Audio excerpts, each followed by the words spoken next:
Within minutes, a new find emerges. Stone tile. It's got that reddish kind of purpley look, isn't it? It's got a point to it as well. Yeah, I think it's worth That could be a roof tile. worth asking, because if it is a roof tile, isn't that the first one? Yeah.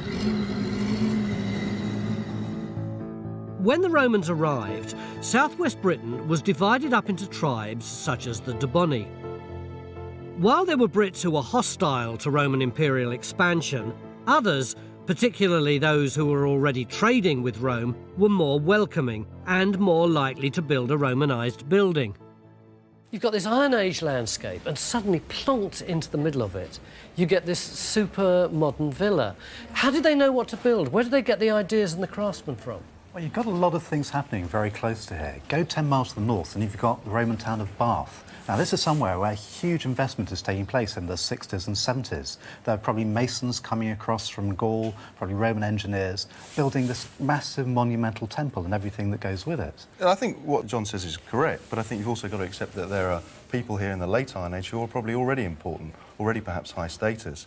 And what they're doing, and that's before the conquest, and after the conquest, what they do is develop a Roman villa, perhaps referring to sites in southeastern England, to show off their allegiance to the new authority, perhaps, and their links to the southeast of England and their knowledge of building structures. So what would the people around here have felt who couldn't afford this lovely, swanky new Roman villa?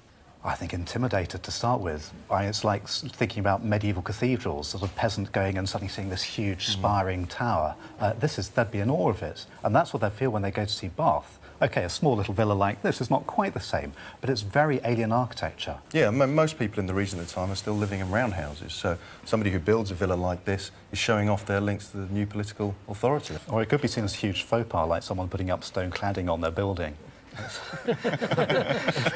I'll go with that.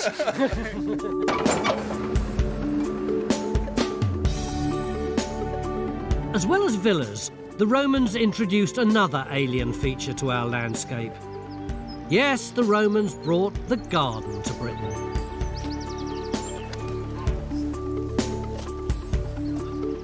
Gardens were standard parts of villa life, so we're going to create our very own hortus under the watchful eye of Hilary and Monica. And we're keeping a close eye on authenticity. Do we actually know what plants and flowers the Romans used? We've got a pretty good idea because various plant remains have been found, particularly in a herb shop in Colchester, and they've been analysed, so we know they had things like dill and chervil and various other things, so we're going to try and select plants which fit in with that evidence.